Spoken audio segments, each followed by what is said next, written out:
Spring has sprung, and as someone who prefers warmer weather as opposed to the cold, one of the best feelings is when the signs of floral life start to show again. Today's video is all about my trip to Washington, D.C. for the annual Peak Cherry Blossom Blooms.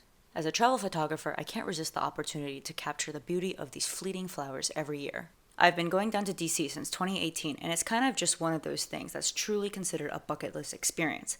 This event is a must-see for anyone who loves travel and photography. The cherry blossoms only bloom for a short period of time each year, so you have to act fast if you want to witness their beauty in person. Be warned though, this isn't some hidden gem. Everyone and their mother knows about this and waits in anticipation for peak bloom. It's one of the high seasons in DC and hotels get booked up quickly, especially once the NPS announces their peak bloom prediction date in the beginning of March.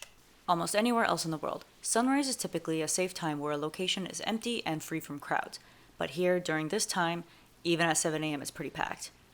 Funny enough though, after the sun goes up, the crowds actually seem to die down. Don't even get me started about sunset though. It's literally like a zoo and actually a very overwhelming and stressful environment to be in since people are practically on top of each other in order to get the shots with the flowers coming down the branches. If you were in DC in 2020 or 2021 though, that was apparently the best time to be at Tidal Basin because it was practically empty due to the pandemic.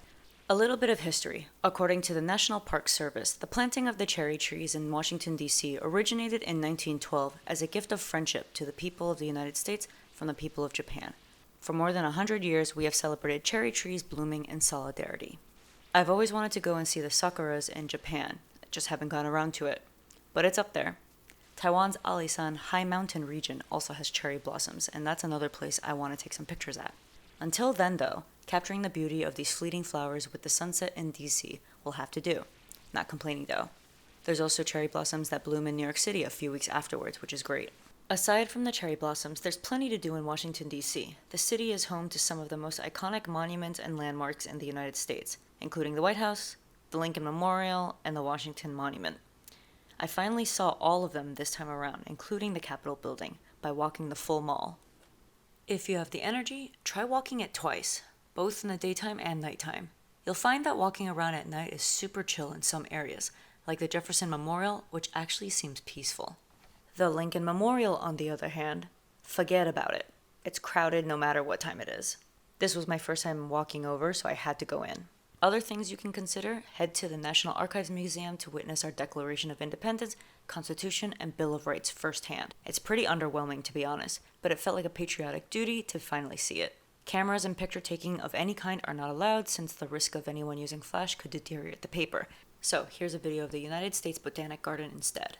A quaint area further out is Georgetown. It was raining when I went to get Georgetown cupcakes, so I'll definitely have to go back again and explore. One of my favorite things about this trip was realizing how friendly and welcoming the DC locals were. A lot of people are actually commuting into the city from neighboring Virginia and Maryland, but the point still stands. Now, where should you stay if you want to visit DC during this time of year?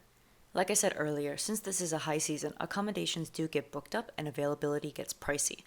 For instance, Waldorf Astoria was around $800 per night. That's a bit out of my budget for now, so I just went to eat at Peacock Alley, their beautiful dining room. During Cherry Blossom Festival season, they have a beautiful decor with fake cherry blossoms, which you can see here, and also an afternoon tea special. They were booked up when I went, so that's also something I'll have to come back for. They also have different live music depending on the day, like a harpist, but I got a pianist this time around.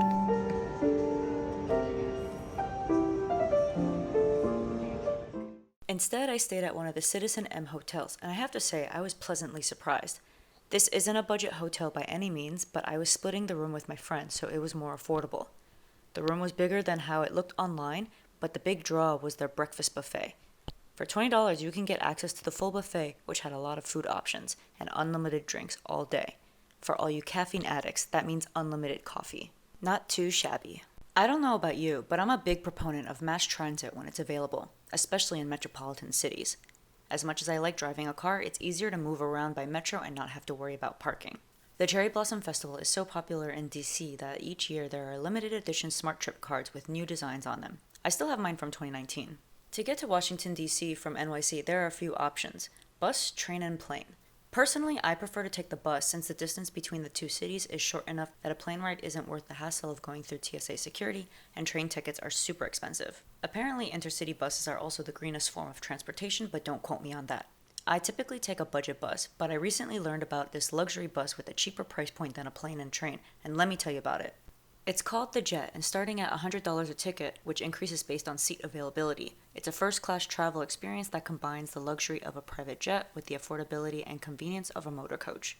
With only 14 seats on board, their main show are the hover seat, which are advanced passenger seats with motion-canceling technology. Comfort is the main priority, which is very apparent the moment you sit down. The experience includes snacks and refreshments delivered by an onboard attendant and a spacious lavatory, which was the hero for me. There's also convenient pickup and drop-off at Hudson Yards in New York City and Metro Center in DC. They also claim that they have the fastest Wi-Fi in the travel industry, but I didn't get to test it out. My one piece of feedback is that I expected the interior and the bathroom to look and feel cleaner, considering the luxury is what they're selling. Overall, another successful trip to Washington, D.C. for the cherry blossom blooms. If you're a travel or photography enthusiast, I highly recommend adding this event to your bucket list. Thanks for watching. If you enjoyed this video, make sure to hit that like and subscribe, and I'll see you in the next video.